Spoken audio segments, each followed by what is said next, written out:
ini metil, ini oksigen. Namanya menjadi metoksi. Seperti di sini. Namanya menjadi satu dengan yang lain berada pada posisi para dimetoksi benzena. Paham dengan yang contoh ini? Paham, Pak. Baik. Berikutnya, ini juga ada gugus fungsional.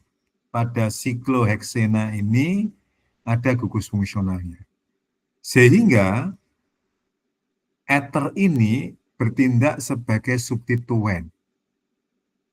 Nah, sekarang namanya apa?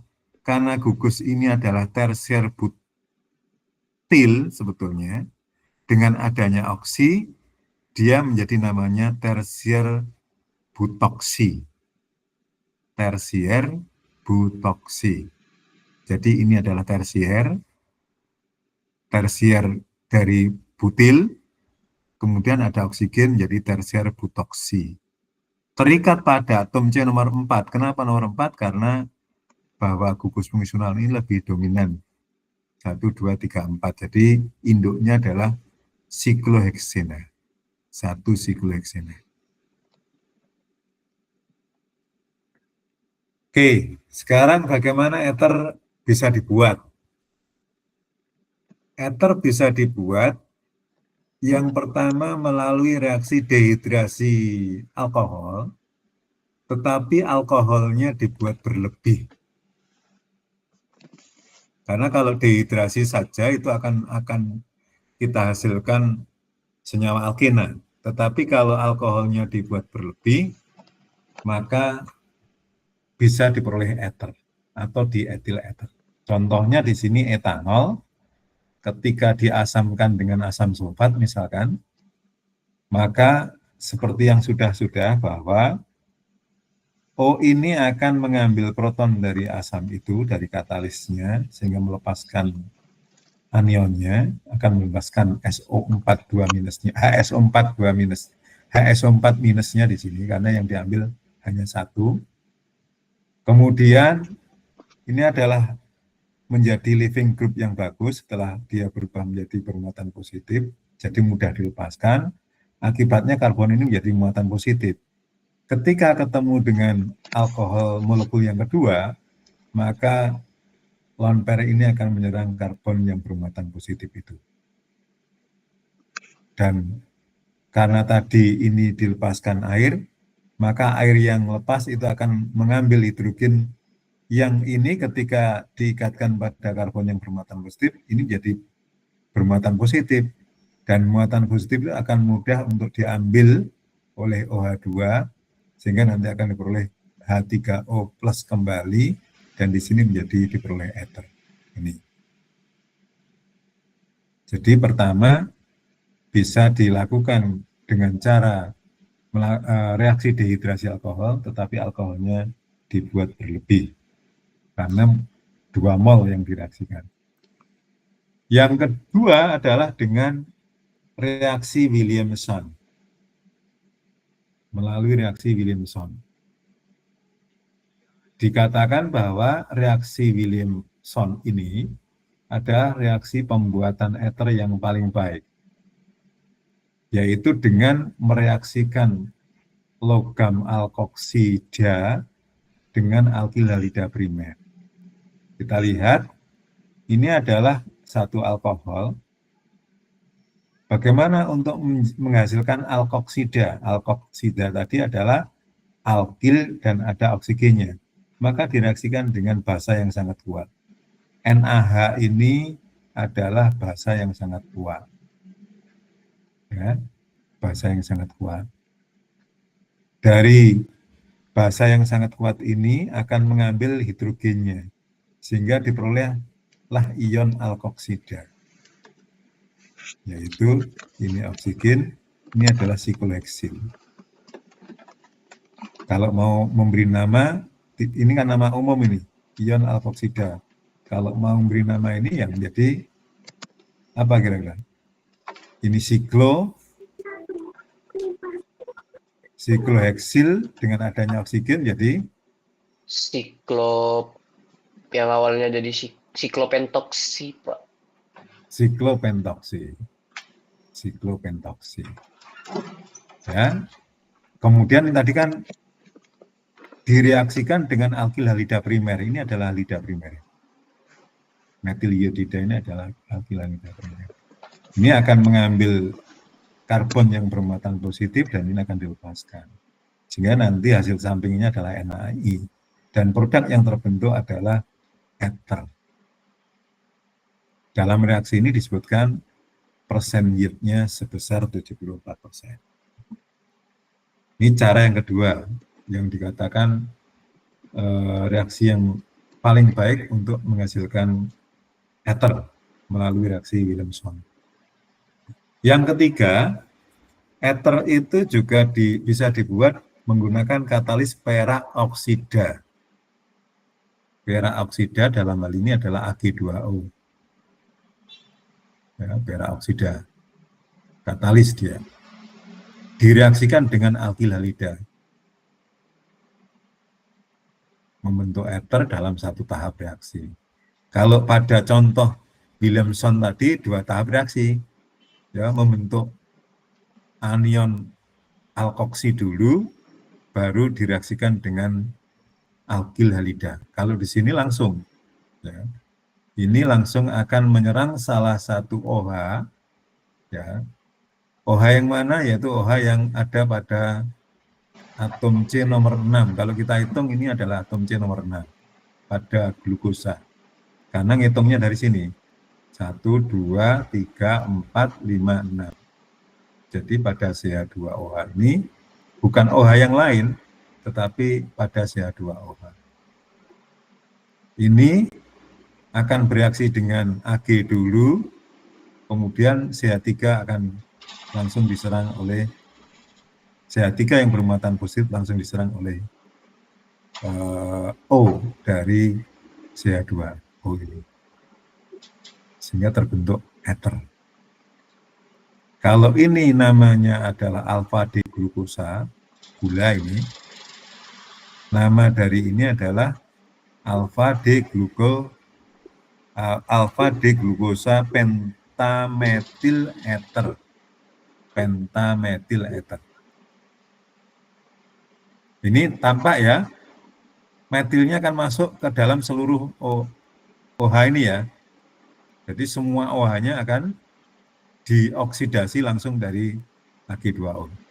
Tidak hanya satu ini.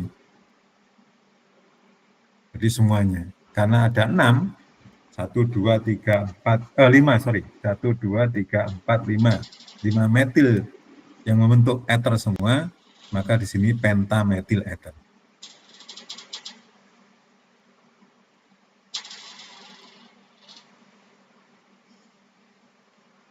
Otomatis kalau kita sesuaikan stoikiometrinya, maka di sini harus 5. 1 dibanding 5. Jadi 1 molekul glukosa itu bereaksi dengan 5 mol CH3I. Karena di sini membutuhkan 5 gugus CH3. Baik, itu yang ketiga. Yang keempat, ether itu bisa dibuat dengan alkoksi merkuri dari alkena.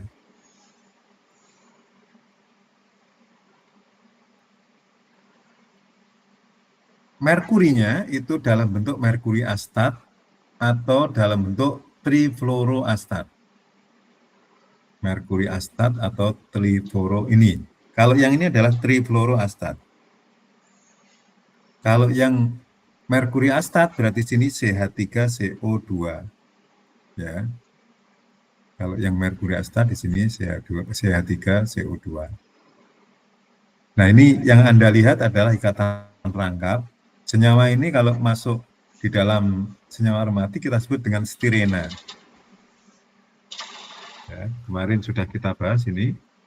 Kalau ada ikatan rangkap di luar cincin aromatis, maka di sini disebut stirena. Kalau dipolimerisasi namanya polistirin, tetapi di sini pada saat digunakan untuk membuat senyawa ether, maka ikatan rangkap ini bisa diputus dengan adanya merkuri astat atau merkuri trifluoroastat. Nah, dalam hal ini contohnya adalah menggunakan trifluoroasetat. Ini merkurinya. Dengan metanol, nampak akan kita peroleh pertama adalah ether pada OCH3-nya, jadi ini putus, satu diikat oleh OCH3, kemudian yang lain diikat oleh merkurinya itu. Berikutnya, pada langkah berikutnya, ketika direduksi, jadi ini direduksi, maka akan diperoleh senyawa ethernya.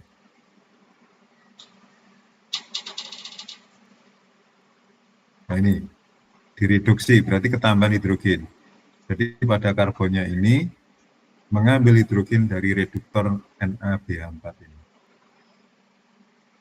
Senyawa yang kita peroleh kita beri nama 1-metoksi. Mengapa ini kita sebut 1-metoksi?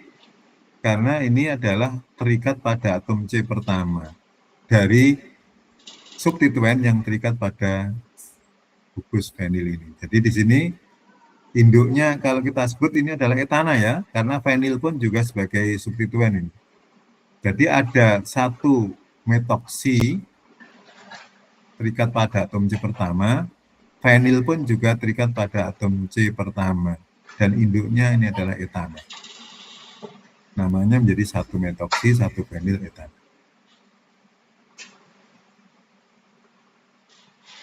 Baik, paling tidak kita mengenal 4 cara untuk membuat ether, mulai dari dehidrasi alkohol dengan alkohol berlebih, reaksi Williamson, reaksi dengan katalis perak, dan reaksi dengan katalis merkuri trifluoroasetat.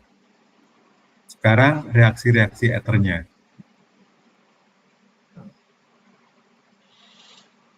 Di dalam reaksi ether ini, kita dapat menggunakan katalis asam kuat. Karena apa? Karena ether itu umumnya tidak reaktif. Tetapi dengan asam kuat, maka ikatan ether itu bisa diputus. Namun, reaksinya harus dilakukan pada suhu tinggi.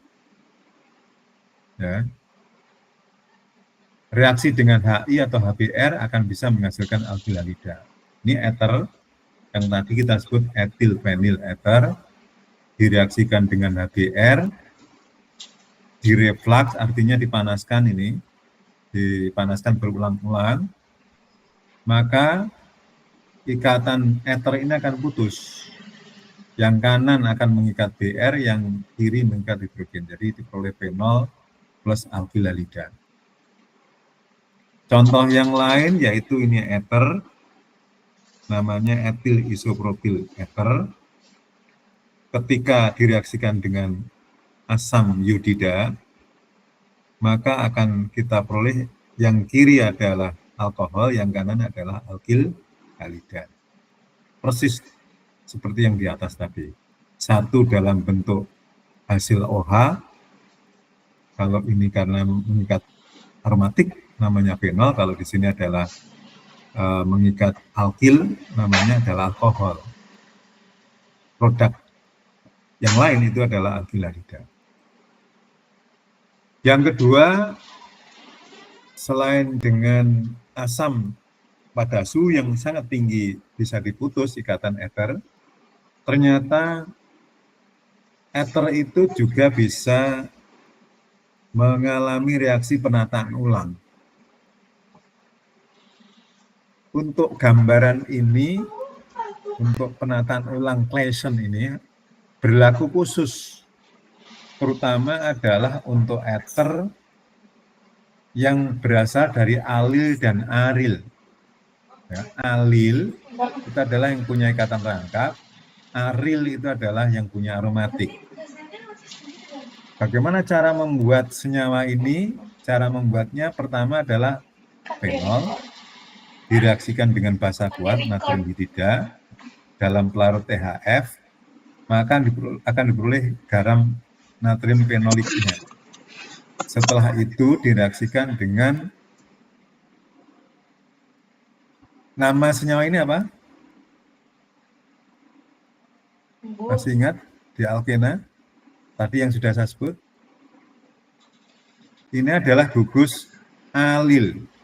Ya, CH2, CH, CH2 ini adalah alil. Kalau vinil gimana? Kalau vinil tanpa ada CH2-nya. Kalau yang ini adalah alil bromida, kalau tanpa CH2 namanya vinil klorida. Tetapi dalam contoh untuk mempelajari tentang penataan ulang Claisen ini, Claisen itu nama orang. Ya. Dia mencoba untuk membuat ether, di mana ethernya itu terdiri dari vinil dan alil. Ya, ini alil. Bagaimana reaksi ini terjadi penataan ulang? Ya, karena ternyata pada awalnya reaksi ini akan diperoleh alil vinil ether, tetapi setelah reaksi berjalan terus dan dilakukan pada suhu yang tinggi, di sini 200 hingga 250 derajat Celcius, maka terjadi penataan ulang. Anda lihat strukturnya, rantai dari alil itu akan ujungnya didekatkan pada cincin benzen di posisi orto.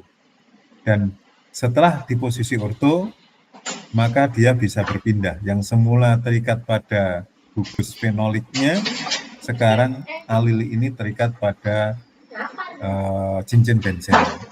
Sehingga di sini akan diperoleh produk yang tidak lagi ether, tetapi orto alil fenol. Nah, ini berarti terjadi penataan ulang.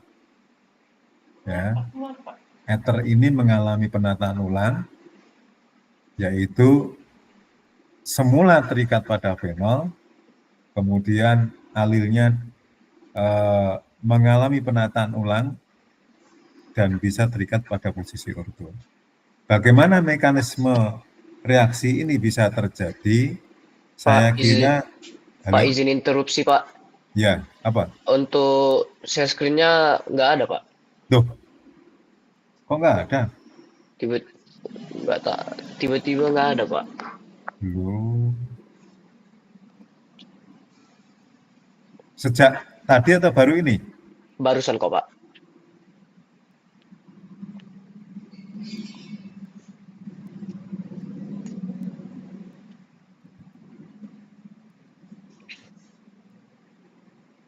Oke, sudah ada, Pak. Ya, tapi ini belum saya, kalau saya gini kan hilang. Hilang ya ini ya? Enggak, aman, Pak. Aman. Baik, Kayaknya kalau aman. tadi ketekan atau apa, Pak? Baik. Jadi pada penataan ulang Claisen ini semula terbentuk ether, kemudian karena suhu dipanaskan terus, ternyata alilnya bisa pindah ke posisi orto. Kalau mau tahu mekanisme reaksinya, maka di sini sesungguhnya adalah dengan adanya bantuan dari H+. Ya, kita tahu kalau ada ikatan rangkap, ada H+, maka H+ itu akan terikat pada ikatan rangkap itu, ya, pada ikatan rangkap itu. Dan ketika H+ itu, kalau kita lihat di sini ya, kalau ingin mau kita jelaskan lebih jauh, kalau ada H+ ini akan memprotonasi, kemudian karena di sini menjadi positif, ini akan bisa dilepaskan. Akibatnya ini menjadi positif. CH2 yang di atas ini menjadi positif. Kalau positif, dia akan bisa diisi oleh ikatan rangkap ini, pindah positifnya di sini. Kalau positifnya di sini, maka dia akan bisa diserang oleh elektron P yang ada pada cincin benzen. Sehingga ini menjadi terikat dan ini tadi sudah putus ya.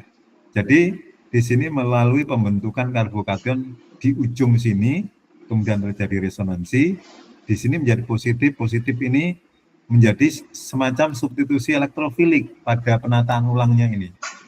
Substitusi elektrofilik pada cincin aromatik yang pernah kita jelaskan sebelumnya.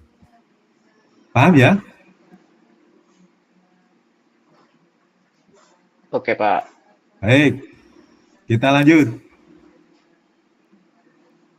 Ether itu juga ada yang dalam bentuk siklis. Salah satunya tadi tetrahidrofuran, THF, yang biasa digunakan sebagai solvent. Contoh yang lain selain tetrahidrofuran itu adalah dioksan,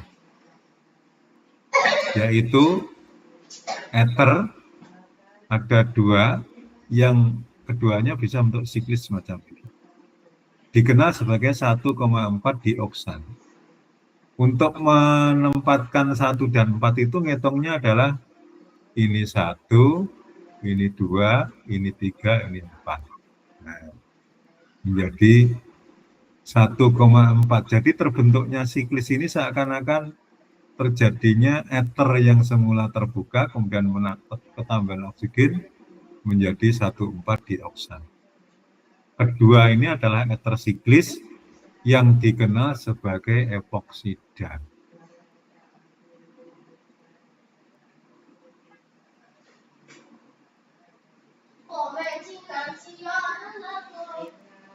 Di sini disebutkan ether siklik bersifat seperti ether asiklik.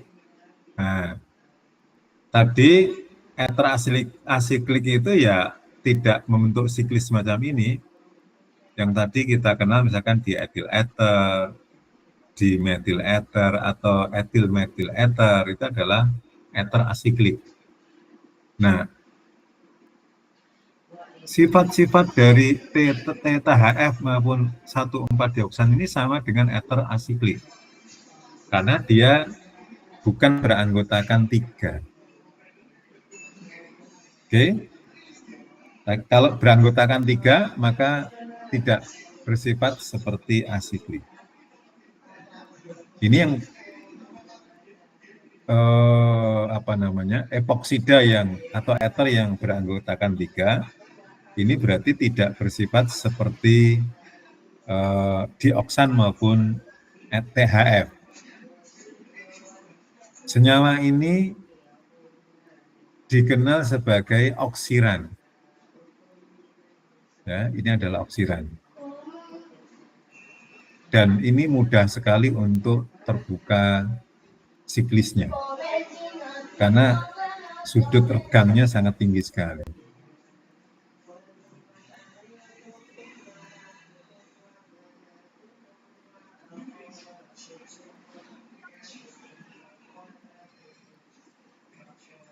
Dengan kereaktifan yang dimiliki oleh oksiran ini, maka etilin oksida atau oksirano atau 1,2 epoksi etana, jadi ini nama-nama dari oksiran ini yang beranggotakan 3 ini, merupakan bahan penting dalam industri dan dia bertindak sebagai intermediat. Jadi ini adalah bahan yang digunakan dalam industri untuk sintesis senyawa organik.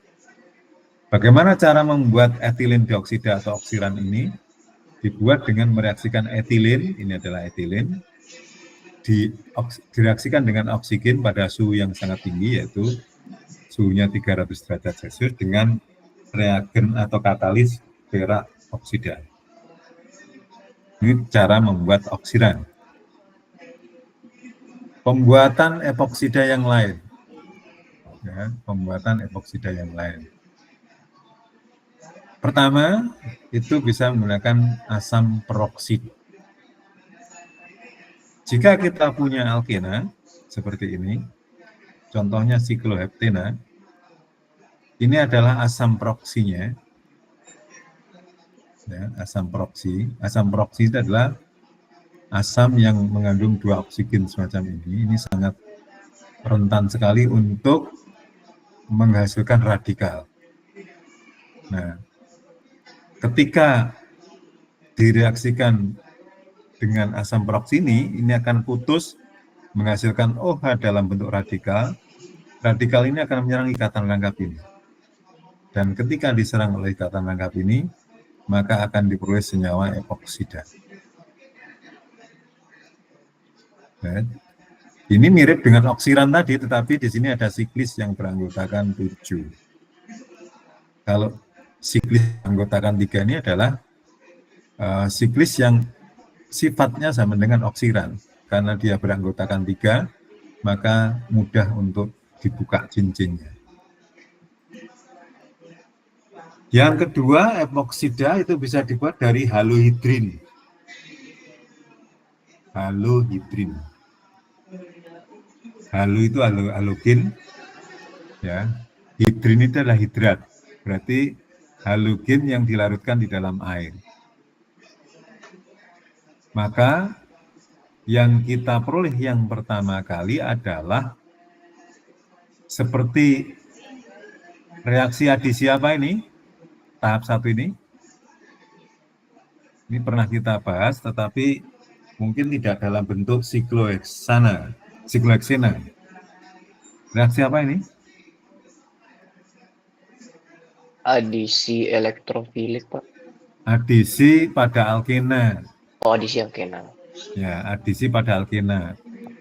Bedanya kalau Cl2 saja berarti atas dan bawah itu sama-sama Cl. Ya. Oh iya, benar. Tetapi karena ada air terjadi kompetisi antara Cl- yang dilepaskan dengan H2O, dan dalam hal ini dimenangkan oleh OH-nya, dimenangkan oleh airnya. Sehingga di sini ini halogennya, ini adalah hidrinnya. Sehingga ini kita peroleh reaksi halohidrin. Halohidrin ini kalau dilanjutkan dengan di katalisis basa NaOH, maka akan bisa diperoleh, ini mekanismenya, bagaimana reaksi itu terjadi, yaitu basa ini mengambil ion H+ dari OH ini, baru nanti muatan negatif ini akan menyerang karbon ini, karena ini polar ya, karbon di sini itu adalah karbon yang punya kerapatan positif, sehingga Cl ini mudah dilepaskan. Ketika diserang elektron dari sini, diserang dari elektron ini akan segera dilepaskan, sehingga terbentuk senyawa epoksida. Artinya epoksida ini terbentuk melalui pembentukan senyawa halohidrin dulu, sehingga di sini epoksida dari halohidrin. Baik, setelah kita tahu bagaimana cara membuat pembuatan epoksida, maka di sini adalah reaksi epoksida.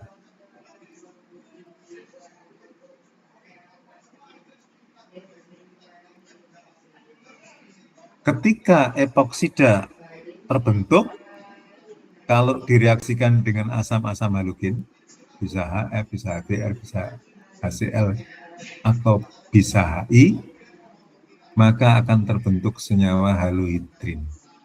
Ya, ini kan X-nya bisa F, Cl, Br, atau I. Jadi tadi halohidrin itu bisa digunakan untuk menghasilkan epoksida, tetapi epoksida ini pun juga bisa digunakan kembali untuk menghasilkan halohidrin ketika direaksikan dengan asam halida. Yang kedua adalah pembukaan epoksida dengan katalisis basa. Nah, ini epoksida yang beranggotakan 3 itu adalah sangat reaktif sekali, sehingga ketika direaksikan dengan basa pada suhu 100 derajat Celcius, maka ini akan segera terbuka cincinnya. Ya, ini terbuka cincinnya, ini diserang oleh terbentuklah ini. Ketika dihidrolisis, maka akan kita peroleh senyawa yaitu turunan dari heksanol. 1-hidroksimetil, ini adalah 1-hidroksimetil sikloheksanol.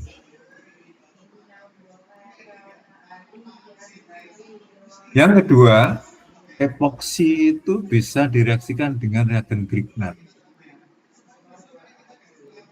Ini reagen Grignard Masih ingat reagen Grignard itu bisa dibuat dari apa?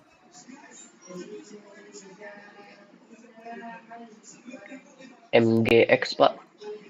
Iya, MgX. Eh, Ini MgX, ya, RMgX ini. Bisa dibuat dari RX ditambah dengan Mg. Sehingga diperoleh menjadi RMgX. Ini adalah reagen Grignard. Bedanya apa? RX dengan RMgX. Ini sudah berulang-ulang saya. Bedanya di mana?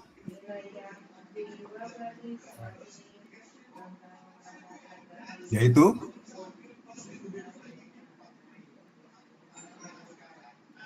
kalau RX atau dalam hal ini tanpa ada Mg misalkan ini C-nya ini bermuatan positif. Ketika ada Mg, C ini menjadi bermuatan negatif. Menjadi bermuatan negatif. Akibatnya apa? Akibatnya ketika ini di katalisis asam, ya, ini diprotonkan asam, kan dia akan apa? Akan terbuka cincinnya. Jadi ketika ini terprotonasi, ini akan kebuka cincinnya. Sebagai akibatnya di sini adalah bermuatan positif. Muatan positif itu akan diserang oleh muatan negatif dari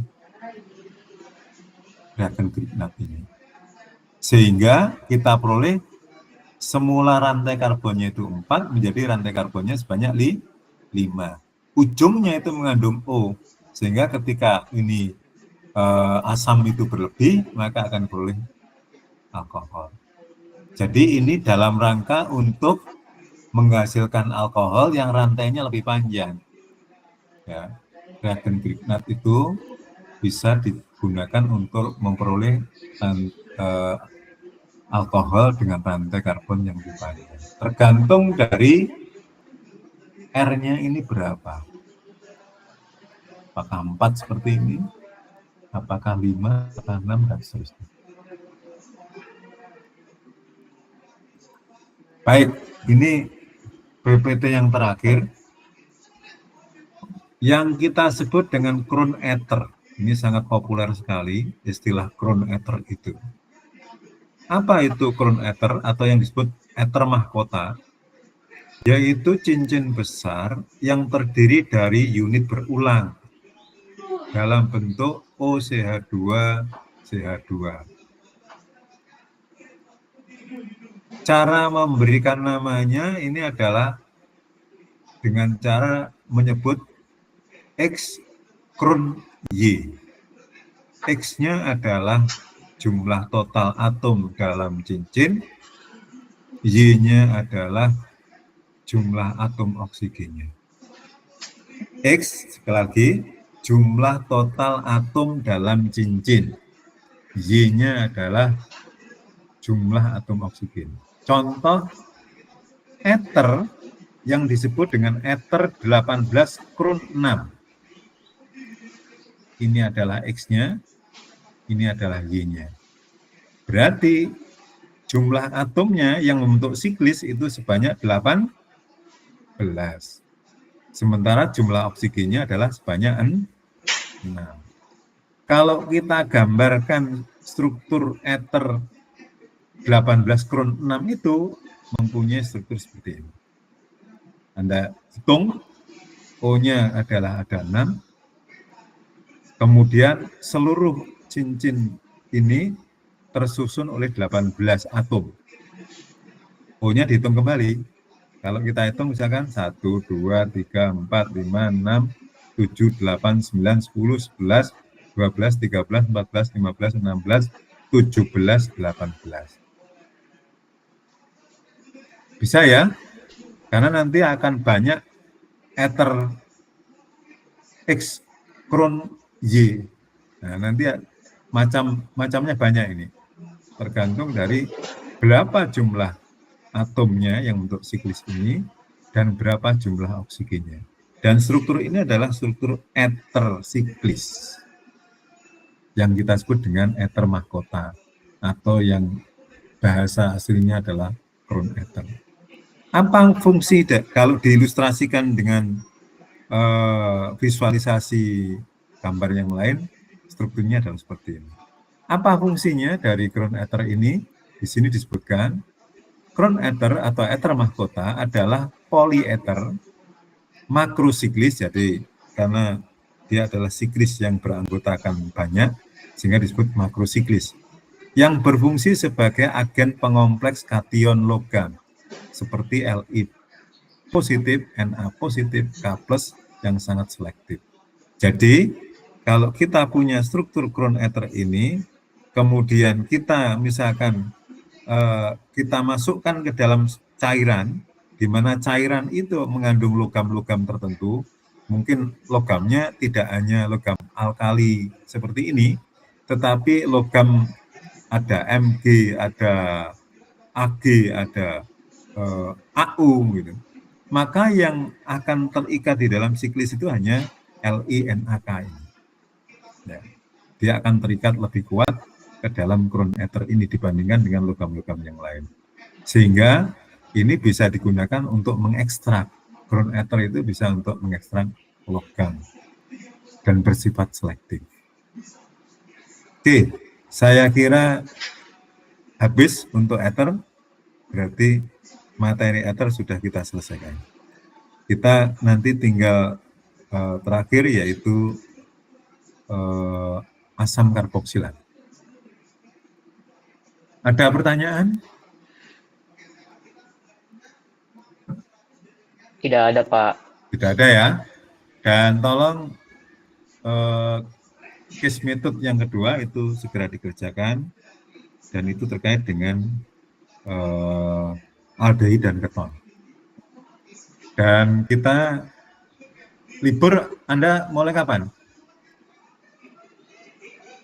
Libur dimulai dari tanggal 18, Pak, alias Rabu. Rabu ini. Rabu. Sampai? 18 sampai 24, Pak. 24 itu hari apa? 24, sebentar, Pak, saya cek kan. Karena kita masih satu kali kuliah, baru UTS. 24 Selasa, Pak. Wah, berarti kelewat ya? Iya, dan saat masuk pun itu masih daring lagi, Pak. Belum. Iya, maksud saya berarti ya. kelewatnya itu kita kan punya hari Senin ya. Iya, 23 yang kelewat, Pak. Berarti nanti mungkin hari, kalau ujian UTS? Kalau UTS diestimasikan minggu kedua April, Pak. 6 April sampai seterusnya. Berarti nanti kita masih bisa ganti ya. Karena kuliah kurang satu kali lagi, yaitu khusus untuk asam karboksilat, baru nanti masuk UTS. Oke, Pak. Oke, saya kira cukup untuk hari ini. Sampai ketemu setelah Hari Raya, dan pada kesempatan ini, meskipun belum masuk Hari Raya, saya menyampaikan mohon maaf lahir batin. Anda bisa mudik ketemu dengan keluarga, dan nanti akan ketemu lagi setelah Hari Raya. Demikian ya, saya kira. Baik, Pak. Mohon maaf lahir batin juga, Pak. Sama-sama. Ya. Saya akhiri, bila taufiq wal hidayah. Wassalamualaikum warahmatullahi wabarakatuh. Waalaikumsalam. Terima kasih banyak, Pak. Waalaikumsalam. Makasih, Terima kasih, Bapak.